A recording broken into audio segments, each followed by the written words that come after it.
नमस्कार प्यारे बच्चों। तो कैसे हो आप लोग। तो सबसे पहले तो आप सबका स्वागत है आज की क्लास में, क्योंकि काफ़ी दिनों से मैं देख रहा हूँ कि क्लास चल रही है लेकिन आप लोग आ नहीं पा रहे हो। तो मेरा फर्ज बनता है कि आप लोगों का स्वागत किया जाए। तो मैं आप लोगों का स्वागत कर रहा हूँ भाई। अपनी क्लास चालू हो गई है और आप लोग आ गए हो, तो आप सभी का वेलकम है। चलिए, एक छोटा सा मजाक है, यही समझ लो कि मैं आप लोगों का वेलकम कर रहा हूँ। अभी तक हमने प्रश्नावली 10.1 को पढ़ लिया है।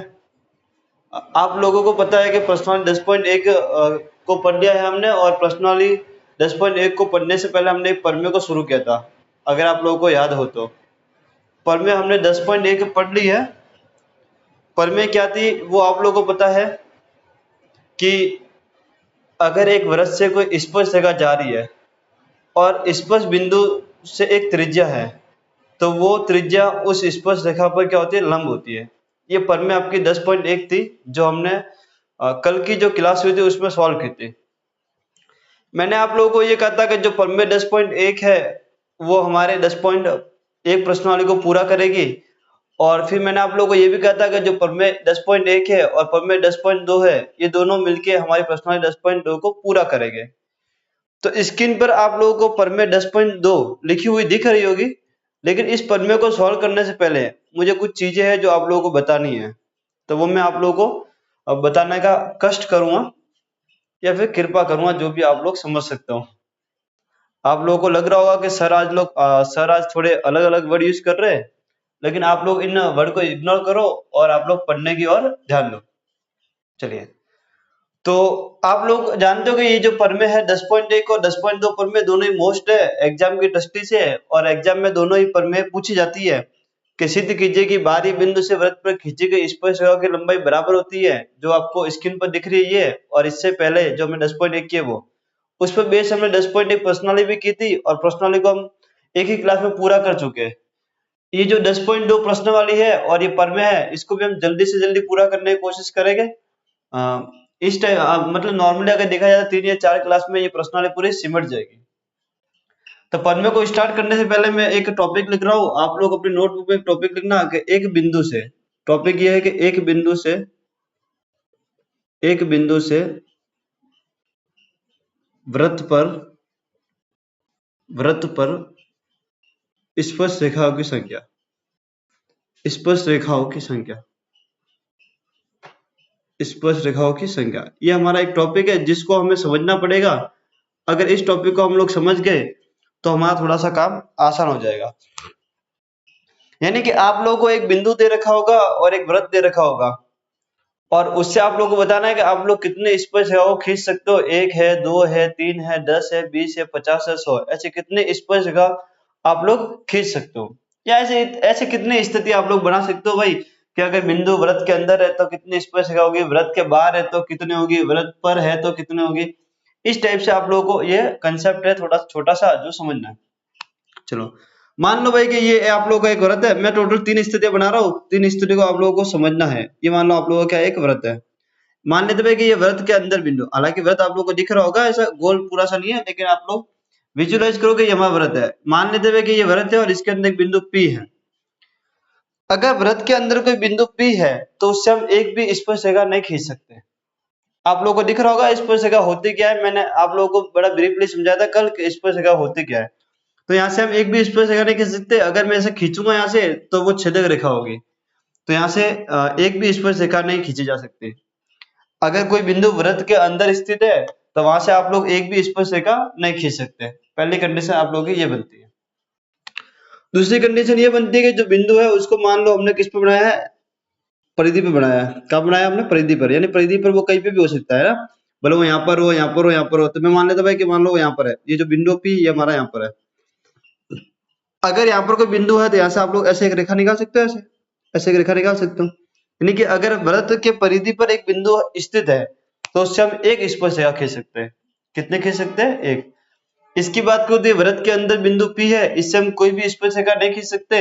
लेकिन अगर वृत्त की परिधि पर कोई बिंदु है, यानी कि यहाँ पर, यहाँ पर, यहाँ पर, कहीं पे भी हो, तो मैंने यहाँ पर ले लिया यहाँ पर P बिंदु, तो इससे आप लोग कितने स्पर्शरेखा खींच सकते हो? एक स्पर्शरेखा खींच सकते हो। ये आप लोगों की दूसरी कंडीशन थी कि अगर एक बिंदु परिधि पर है तो उससे हम एक स्पर्शरेखा खींच सकते हैं, वृत्त के अंदर है तो उससे हम एक भी नहीं खींच सकते हैं।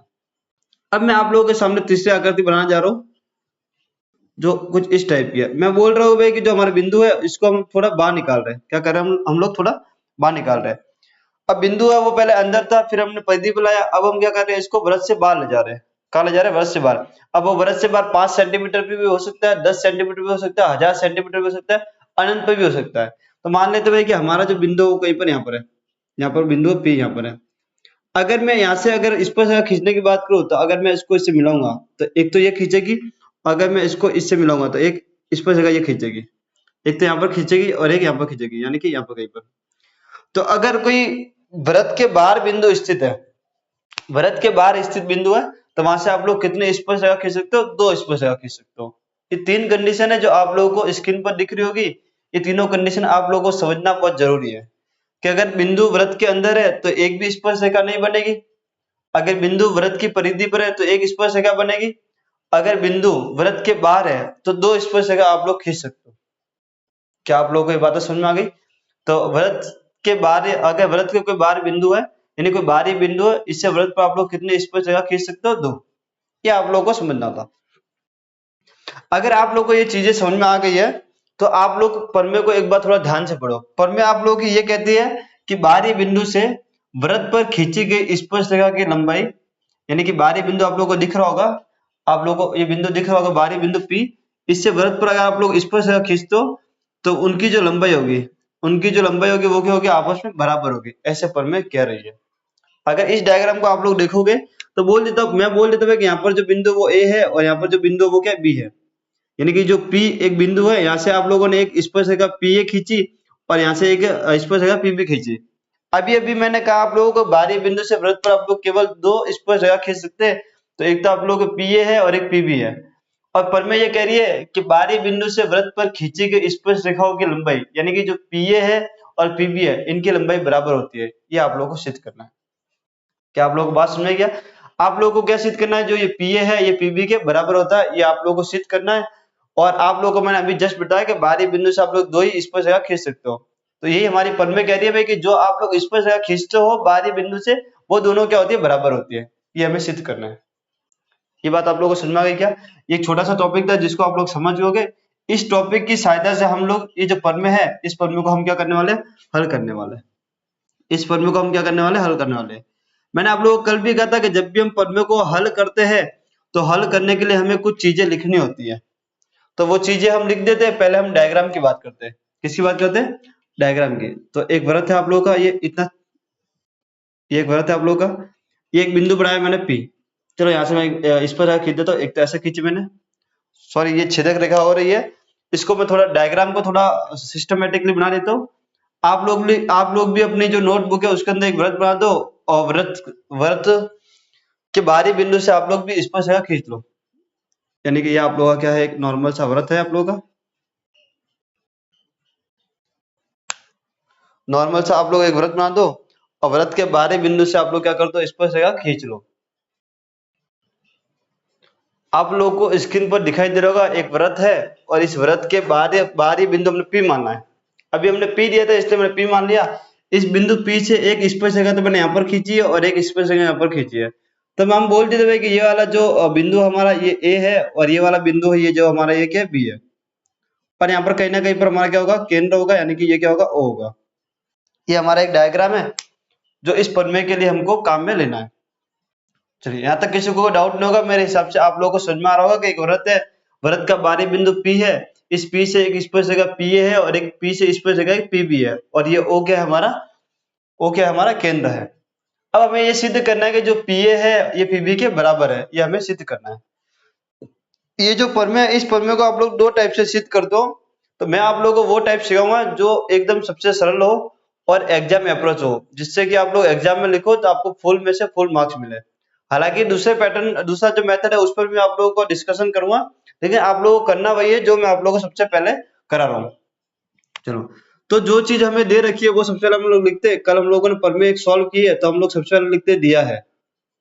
सबसे पहले हम लोग लिखते दिया है, फिर हम लोग लिखते सिद्ध करना है, फिर हम लोग लिखते हैं रचना, फिर इसके बाद हम लिखते हैं उपपत्ति। तो सबसे पहले दिया है हमें क्या चीज दे रखी है, हमें ये दे रखा है कि ओ केंद्र वाला वृत्त है, ओ केंद्र वाले वृत्त के बाहरी बिंदु पी से पीए व पीबी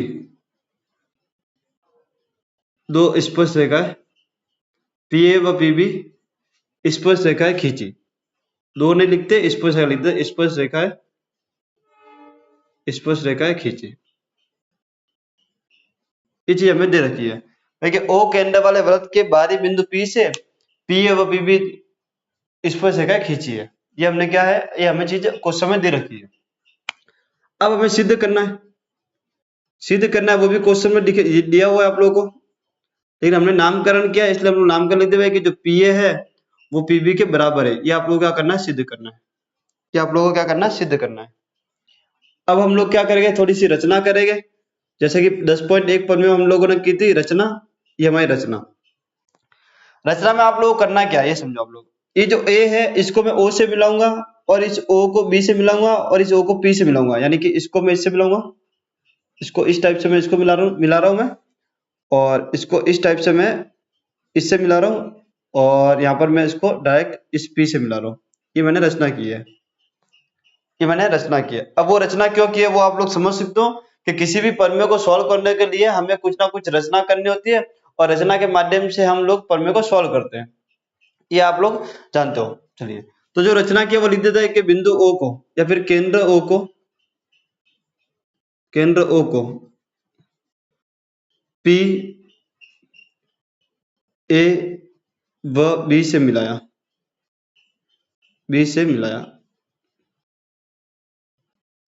ये हम लोगों ने रचना की है कि केंद्र ओ को पी ए व बी से मिलाया है।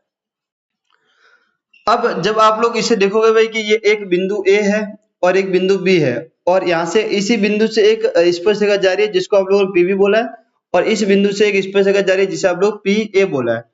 कल ही हम लोगों ने एक प्रमेय सॉल्व की थी कि अगर एक वृत्त है इस टाइप का, और इस वृत्त के एक बिंदु यानी कि यहाँ से कोई स्पर्श रेखा जाती है, और यहाँ पर इसको केंद्र से हम इस वाले बिंदु को मिलाते हैं, तो ये सदैव इस पर लंब होता है। ये हम लोगों ने कल प्रश्न जो प्रमेय 10.1 सॉल्व की थी उसके अंदर हमने बात की थी कि एक वृत्त पर एक बिंदु, यहाँ पर कोई बिंदु है, और इस बिंदु से कोई अगर स्पर्श रेखा जा रही है और उसको अगर त्रिज्या से मिला दिया जाता है तो यहाँ पर सदैव 90 डिग्री का कोण बनता है। ये हम लोगों ने कल 10.1 प्रमेय में सॉल्व किया है। तो इसके हिसाब से अगर देखा जाए तो ये क्या बनेगा, एक 90 डिग्री का कोण बनेगा। यहाँ पर इसके हिसाब से देखा जाए तो ये क्या बनेगा, एक 90 डिग्री का कोण बनेगा। यहाँ तक कोई आप लोगों को डाउट नहीं होगा, मेरे हिसाब से आप लोग समझ गए होंगे कि प्रमेय 10.1 की सहायता से अगर हम देखें तो ये जो स्पर्श रेखा है वह त्रिज्या है, ये एक दूसरे की क्या होगी, लंब होगी। तो यानी यहाँ पर 90 डिग्री का कोण होगा और यहाँ पर क्या होगा, 90 डिग्री का कोण होगा। यहाँ तक आप लोगों को बात समझ में आ गई है। अब इतना तो आप लोगों को लिखना ही है, इसके बाद में दो मेथड हो जाते हैं। अब मैं दोनों मेथड आप लोगों के सामने डिस्कस कर रहा हूँ, पहले वह मेथड में वो बता रहा हूं आप लोगों को जिसको आप लोगों को याद रखना है। अगर आपको समझ में आता है तो उसको एग्जाम में आप लोगों को लिखना है। उसके बाद का जो दूसरा मेथड है उसको मैं यहाँ पर करूंगा, वो आप लोगों को उतारना। अगर आप लोग देखोगे तो ये 90 डिग्री है, और अगर आप लोग इसको देखो तो ये भी 90 डिग्री है। अगर आप इस चित्र को ढंग से देखोगे तो आपको दो समकोण त्रिभुज दिख रहे होंगे। कितने दिख रहे होंगे, दो। यानी एक तो ओ ए पी समकोण त्रिभुज दिख रहा होगा आप लोगों को, और एक आप लोगों को ओ बी पी समकोण त्रिभुज दिख रहा होगा आप लोगों को। और अगर कोई समकोण त्रिभुज है तो उसके अंदर आप लोग पाइथागोरस प्रमेय लगा सकते हो। अगर कोई समकोण त्रिभुज है तो आप लोग इसको पाइथागोरस प्रमेय लगा सकते हो। तो ये 90 डिग्री के सामने वाला ये कर्ण होगा, और इसे भी 90 डिग्री के सामने वाला ये कर्ण होगा। जब आप लोग इसमें पाइथागोरस प्रमेय लगाओगे तो ये OA का स्क्वायर इक्वल टू OP का स्क्वायर इक्वल टू OA का स्क्वायर प्लस AP का स्क्वायर आएगा। वैसे इसमें भी लगाओगे आप लोग तो यहाँ पे होगा OA का स्क्वायर इक्वल OP का स्क्वायर इक्वल टू OB का स्क्वायर प्लस PB का स्क्वायर आएगा। जब ये दोनों में कॉमन है तो इसके बराबर आप लोग मान रखोगे तो कट कुटा के आपका लास्ट में आंसर आएगा कि AP बराबर PB होगा। यानी कि सीधा सा कहने का मतलब ये, जब अगर आप लोगों को सॉल्व करना था पाइथागोरस फॉर्मूला लगा दो और मान पुटअप कर दो, उसके बाद आपका ऑटोमेटिक कट कुटा के PA बराबर PB आ जाएगा। ये आप लोगों का पहला मेथड था जो आप लोगों को सुनना था, केवल करना नहीं था। अब आप लोगों का जो दूसरा मेथड है ये करना आप लोगों को। आप लोगों ने 9th क्लास में एक चीज पढ़ी थी कि अगर दो त्रिभुज को अगर आप लोग सर्वाक्षम सिद्ध कर लेते हो, मैं समरूप की बात नहीं कर रहा, समरूप की प्रश्नावली आपकी 6 है जो अभी तक मैंने आप लोगों को कराई नहीं है। जब मैं कराऊंगा तब आप लोगों को समझ में आ जाएगा कि सर्वाक्षम व समरूप में क्या अंतर है। आप लोगों ने 9th क्लास में पढ़ा था कि अगर दो त्रिभुज सर्वाक्षम हम सिद्ध कर लेते हैं तो उसकी जितनी भी बाकी चीजें होती है वो ऑटोमेटिक बराबर हो जाती है, चाहे वो संगत भुजाएं हो या फिर संगत अनुपात हो या कुछ भी हो। यानी कि अगर मैं त्रिभुज की बात करूं तो त्रिभुज में अगर तीन भुजाओं से सर्वाक्षम करते हो तो बाकी के कोण बराबर हो जाएंगे, अगर कोणों से करते हो तो बाकी की भुजा बराबर हो जाएगी। तो मैं चाहता हूँ भाई इस वाले चित्र को, ये वाले जो त्रिभुज आप लोग का ऊपर वाला और इस वाले त्रिभुज को मैं क्या कर रहा हूँ, सर्वाक्षम सिद्ध कर लेता हूँ। अगर मैं इन दो त्रिभुजों को सर्वाक्षम सिद्ध कर लूंगा तो ये जो पीए है और ये पीबी है, ये संगत भुजाओं या फिर सीपीसीटी से बोलूं मैं तो उससे क्या हो जाएगा, बराबर हो जाएंगे। ये आप लोगों ने पढ़ा है कि अगर दो त्रिभुज सर्वाक्षम है तो बाकी की जो संगत भुजाएं होगी या संगत कोण हो गए वो आपस में बराबर होते हैं सीपीसीटी से, तो उसकी सहायता से हमारी ये दोनों चीजें क्या आ जाएगी, बराबर आ जाएगी। तो मैं चाहता हूँ कि इस वाले त्रिभुज में और इस वाले त्रिभुज में क्या करूँ, सर्वाक्षमता के नियम लगाओ। आप लोगों ने पढ़े होगा ट्रिपल एस नियम, डबल ए नियम, आर्चर्स नियम, तो उसी नियम से हम लोग यहाँ पर सिद्ध करेंगे।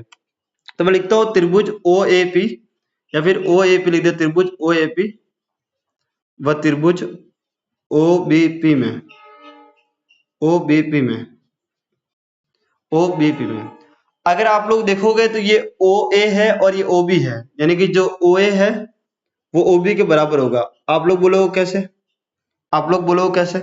तो यहाँ ओ से यानी केंद्र ओ से इस परिधि तक की दूरी को आप लोग त्रिज्या बोलते हो, इस यहाँ से लेके यहाँ तक की दूरी को आप लोग क्या बोलते, त्रिज्या बोलते हो। ये भी त्रिज्या और ये भी त्रिज्या है, तो त्रिज्या त्रिज्या तो दोनों बराबर ही होगी। तो हम लोग लिख सकते हैं कि एक ही वृत्त की त्रिज्या, क्या लिखे हम लोग, एक ही वृत्त की त्रिज्या, एक ही वृत्त की त्रिज्या, इसलिए ये दोनों आपस में क्या है, बराबर है। एक ही वृत्त की त्रिज्या, इसलिए क्या है, ये आपस में दोनों बराबर है। अगर मैं इसकी बात करूं ओए की, तो ओए इस वाले में भी आ रहा है, ऊपर वाले में, ओए नीचे वाले में भी आ रहा है, यानी कि सॉरी ओपी की। अगर मैं ओपी की बात करूं मैं तो ओपी इस वाले त्रिभुज में भी आ रहा है और ओपी नीचे वाले त्रिभुज में भी आ रहा है, यानी कि ओपी बराबर क्या होगा, ओपी। और जब दोनों में आता था उसको हम लोग क्या लिखते हैं, उपनिष्ठ। क्या लिखते हो अपन लोग, उपनिष्ठ। आप लोगों ने ये सब 9th क्लास में पढ़ रखा है कि उपनिष्ठ क्या होगा, ऐसा एक ही वृत्त की त्रिज्या होगी, ये सब आप लोग ब्रैकेट में लिखते थे अगर आप लोगों को याद हो तो। अगर मैं कोण ओएपी की बात करूं, मैं अगर मैं कोण ओएपी की बात करूं और कोण ओबीपी की बात करूं तो ये दोनों 90 डिग्री के हो गए। किसके हो गए, ये दोनों 90 डिग्री के। और ये कैसे 90 डिग्री के हुए, ये मैंने अभी आप लोगों को बताया था कि 10.1 पर में ये कहते हैं कि अगर इस बिंदु से अगर आप स्पर्शरेखा खींचते हो और त्रिज्या को मिलाते हो तो वो 90 डिग्री का कोण बनाता है। तो आप लोग चाहो तो वो पूरा 10.1 का कथन लिख सकते हो ब्रैकेट में, और अगर आप लोग चाहो तो 10.1 पर में लिख सकते हो, लेकिन एग्जाम में आप लोगों को पूरा कथन ही लिखना पड़ेगा कि भाई स्पर्श बिंदु या फिर वृत्त का कोई बिंदु है जिससे एक स्पर्श रेखा जा रही है और उस पर कोई त्रिज्या है तो वो लंब होगी, नहीं त्रिज्या स्पर्श रेखा पर लंब होती है, ऐसा आप लोग लिख सकते हो। लेकिन हाल फिलहाल में यहाँ पर लिख रहा हूँ परमेय 10.1, परमेय 10.1 से ये क्या हो गया, दोनों लंब हो गए। परमेय 10.1 से ये दोनों क्या हो गए, लंब हो गए।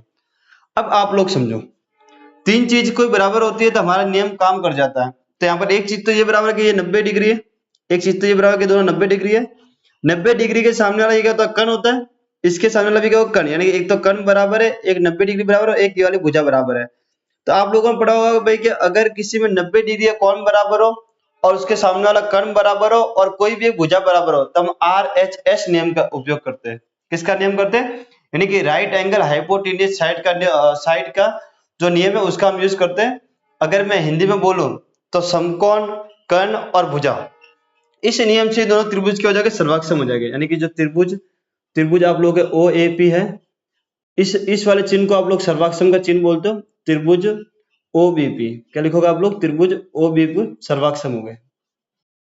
क्या हो गए, सर्वाक्षम। किससे हो गए, आरएचएस नियम से, आरएचएस नियम से, आरएचएस नियम से। यानी कि एक तो जो कण है आपका वो बराबर है, एक 90 डिग्री का कोण बराबर है, एक भुजा बराबर है, इससे क्या होगा, ये दोनों त्रिभुज सर्वाक्षम हो गए।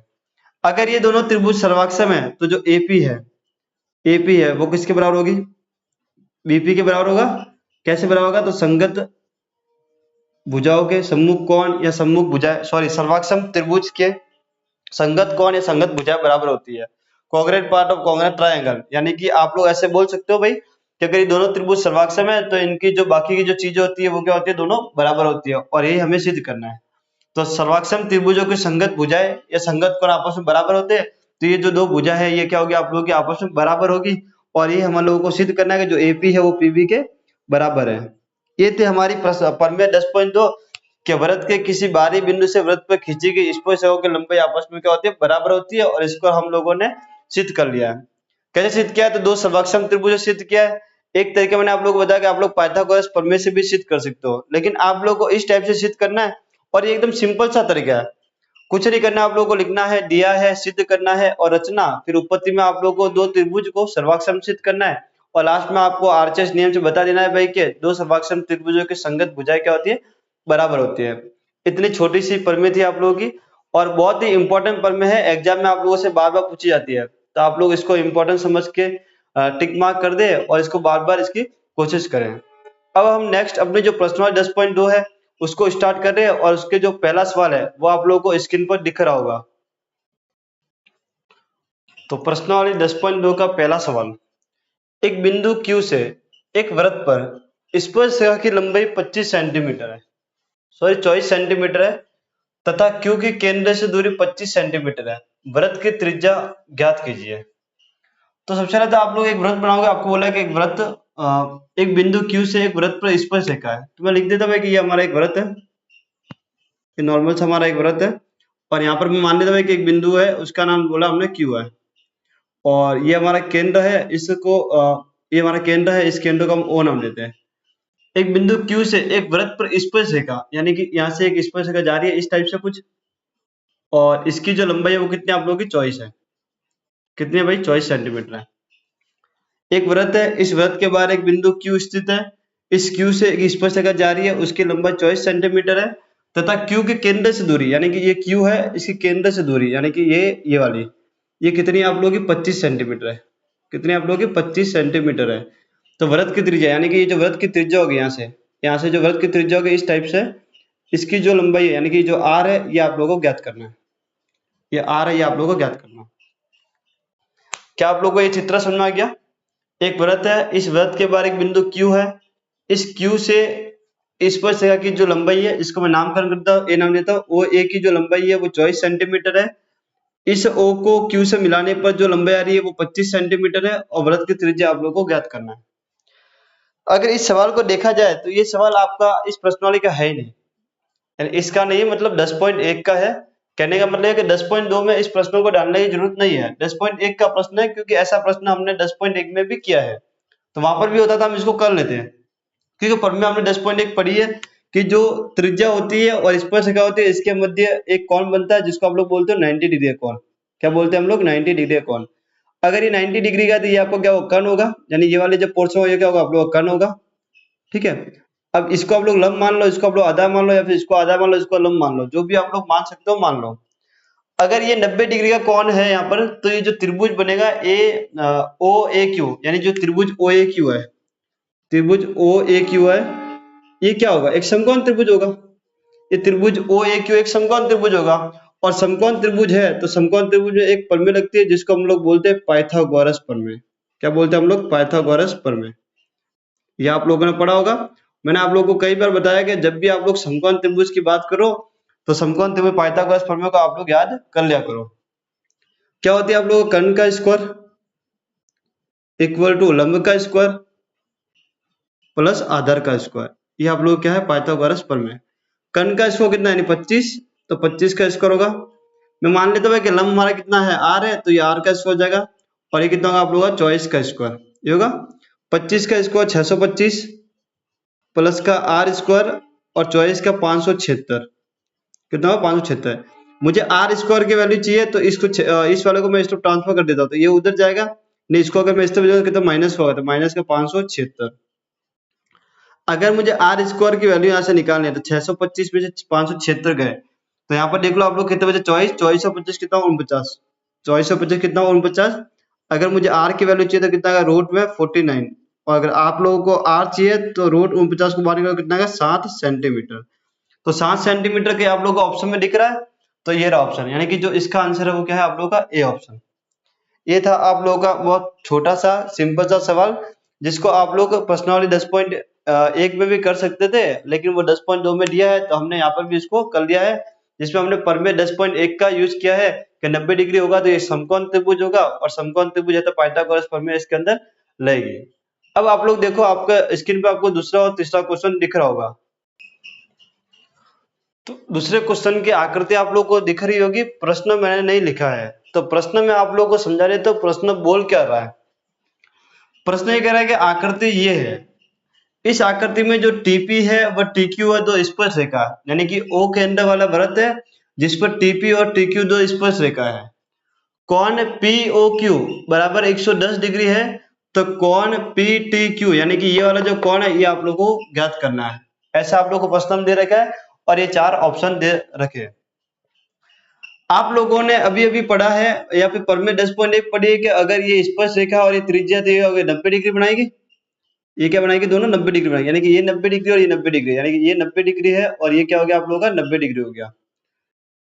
और आप लोगों ने ये भी पढ़ा है कि अगर ये इसको आप लोग ढंग से देखोगे तो ये 4 भुजाएं, यानी 1 2 3 4। आप लोगों ने ये पढ़ा है कि चतुर्भुज के चारों कोणों का योग कितना होता है, 360 डिग्री होता है। कितना होता है आप लोगों ने पढ़ा है, 360 डिग्री होता है। तो आप लोगों को दिख रहा है कि ये 1 2 3 और ये चौथा कोण, यानी कि चारों कोणों का योग कितना होगा, 360 डिग्री होगा। उसमें से 3 कोण तो आप लोगों को दे रखे, चौथा कोण आप लोगों को निकालना है। तो तीनों कोणों को जोड़ो और 360 में से आप लोग घटा दो तो आपका आंसर आ जाएगा। एक तरीका तो है ये। एक तरीका ये है कि आप लोग इसको इससे मिला दो, फिर त्रिभुज के हिसाब से निकाल दो, उसका दुगना करना पड़ेगा, तो वो मैं आप लोग को इसमें समझाऊंगा, आप लोग इसमें चतुर्भुज समझो। तो चतुर्भुज के चारों कोणों का योग मैं लिख देता हूं यहाँ पर, चतुर्भुज के चारों कोणों का योग, बराबर 360 डिग्री ये होता है। तो एक तो कोण P है, एक कोण T है, एक कोण Q है और एक कोण O है, इक्वल टू कितना होगा, 360 डिग्री। हालांकि आप लोगों को पता है कि ये 90 डिग्री, ये 90 डिग्री तो 180 हो गया, तो इसका योग भी कितना होगा, 180 डिग्री होगा। तो ये 110 है तो कितना आएगा, 70 आएगा, तो 180 हो जाएगा। लेकिन अगर मान लो कि अगर आपके पास में ऑप्शन नहीं है और आपको ये प्रश्न दे दिया भाई कि ये इस टाइप का प्रश्न है कि दो स्पर्श रेखा है, इनके बीच के कोण ये और ये कोण आप लोग निकालो, तब आप लोगों को ये एकदम प्रॉपर वे में करना पड़ेगा और वही वे में आप लोगों को यहाँ पर लिख रहा हूँ। तो आप लोग इस क्वेश्चन को स्किप मत करो। बहुत से लोग जानते हैं भाई कि मुझे पता है कि ये 90 है, ये 90 है, ये 110 है, तो कितना आएगा, 70 आएगा, तो 180 होगा। आप लोग इसको स्किप कर दोगे। लेकिन जब एग्जाम में ये सवाल बिना ऑप्शन के आ गया तब आप लोगों को लिखना पड़ेगा, और जब आप लोगों ने स्किप क्वेश्चन कर दिया तो फिर आप लोग लिखो कैसे। तो इसलिए क्वेश्चन को आप लोग पूरा पूरा देखो और पूरा पूरा नोट डाउन करो। तो P का मान तो कितना आप लोगों का 90 डिग्री, T का मान आप लोगों को क्या करना है, ज्ञात करना है, Q का मान कितना आप लोगों का 90 डिग्री और O का मान कितना आप लोगों का 110 इक्वल टू 360 डिग्री। आप लोग इसको जोड़ो, 90 और 90 180, 180 और ये कितना हो गया 110, तो कोण T इक्वल टू, चलो मैं लिख देता प्लस में 290, यानी कि 110 तो ये रहा, 90 इसको जोड़ा तो कितना है 200, 290 कितना है 290 इक्वल टू कितना होगा 360 ये होगा। तो कोण T इसको आप लोग पक्षांतर कराओगे तो कितना 360 माइनस का 290, तो कितना है कोण T इक्वल टू कितना है आप लोग का 70 डिग्री। कोण T इक्वल टू कितना है 70 डिग्री। और आप लोग देखोगे आपका ये जो बी वाला ऑप्शन है ये आप लोग का आंसर है। जो बी ऑप्शन है ये क्या है आप लोग का आंसर है 70 डिग्री। आप लोग डायरेक्ट निकाल सकते हैं कि 110 है और ये 180, आमने सामने कोणों का 180 डिग्री होता है, 180 में से 110 गया तो 70 डिग्री आएगा, ये आप लोग का आंसर है। लेकिन जब ऑप्शन वाले होगे तब आप लोग डायरेक्ट कर लोगे, लेकिन जब थोड़ा सा क्वेश्चन को ऐसे लिख कर देगा और बिना ऑप्शन देगा तब आप लोग को एक प्रॉपर वे आप लोग को बताना पड़ेगा कि भाई आप लोग का जो आंसर है वो कितना आएगा। क्या आप लोग को इस क्वेश्चन में कोई समस्या हो तो आप लोग कमेंट कर सकते हो, हालांकि समझना कुछ होगी नहीं, नॉर्मल सा 90 और 90 कितना होगा 180, 190 और 200 यानी 290 को घटाओगे तो 70 आ जाएगा। अब बात करते हैं इस क्वेश्चन की, जो आपका तीसरा क्वेश्चन है नेक्स्ट।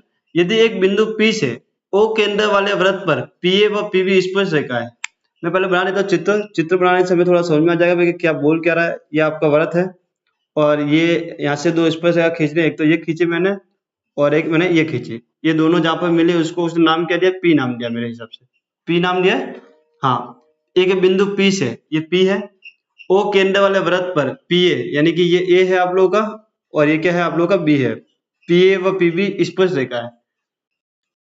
पीए पीबी स्पर्श रेखा परस्पर 80 पर झुकी हुई है, यानी कि ये जो कोण है ये कितना आप लोगों का 80 डिग्री है भाई साहब। कितना देगा आप लोगों का 80 डिग्री झुकी हो तो पीओए, मैं इसको इससे मिला देता भाई। मान लो ये आप लोगों का केंद्र है ओ, और ये इससे मैंने मिला दिया पी पीओए, यानी कि आप लोगों को इसको भी मिलाना पड़ेगा, इसको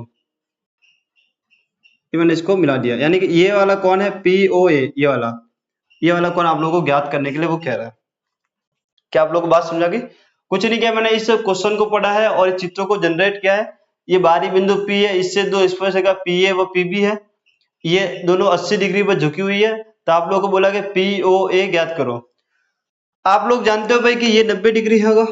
अब कैसे होगा मैं बार बार नहीं बताऊंगा आप लोगों को, पर में 10.1 से होगा। ये 90 है, ये 90 है, तो 180 डिग्री हो गया। इसकी और इसकी बात करूं मैं, इसकी और इसकी बात करूं तो आमने सामने वाले कोण कितने हो गए 180 डिग्री का हो गया। तो ये 80 डिग्री है, तो ये पूरा कितने का होगा, ये पूरा कितने का होगा 100 डिग्री का होगा। कितने का, ये पूरा 100 डिग्री का होगा। लेकिन आप लोगों से ये पूरा ना पूछा, आप लोगों से क्या पूछा, आधा पूछा है। क्या पूछा आप लोगों से, तो आधा पूछा है। तो पूरा तो कितना होगा 100 डिग्री का होगा, और ये आधा कितना होगा ये आप लोगों को बताना है।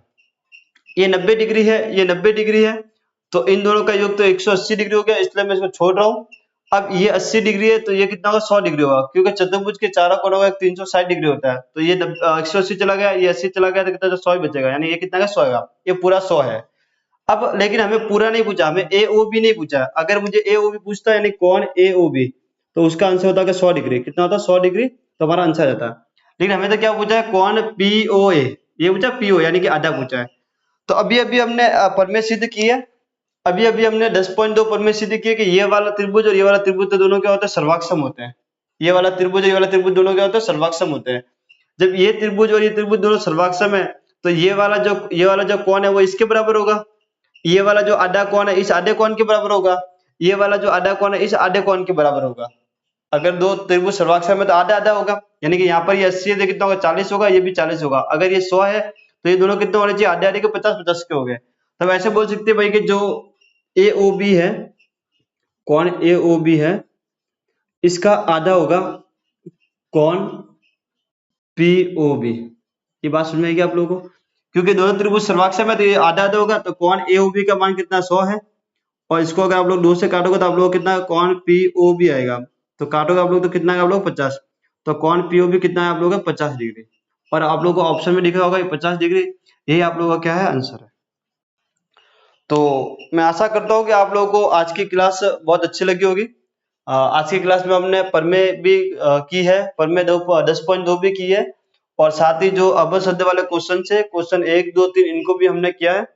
आज की क्लास में हम इतना ही करेंगे, बाकी की जो हमारी अगली क्लास आएगी उसमें हम आगे क्वेश्चन को करने की कोशिश करेंगे। जल्दी से जल्दी हम इस प्रश्नावली को निपटाने की कोशिश करेंगे। बहुत ही सिंपल सी प्रश्नावली है, हमारा जो बेस है वो एकदम तैयार हो गया है, यानी कि प्रमेय 10.1, प्रमेय 10.2, स्पर्श रेखा, छेदक रेखा क्या होती है, इन सब के बारे में हम जान चुके हैं। अब हमें क्वेश्चन की प्रैक्टिस करनी है और इसके अलावा कुछ नहीं करना है। तो आज के लिए इतना काफी है, तब तक के लिए बाय बाय।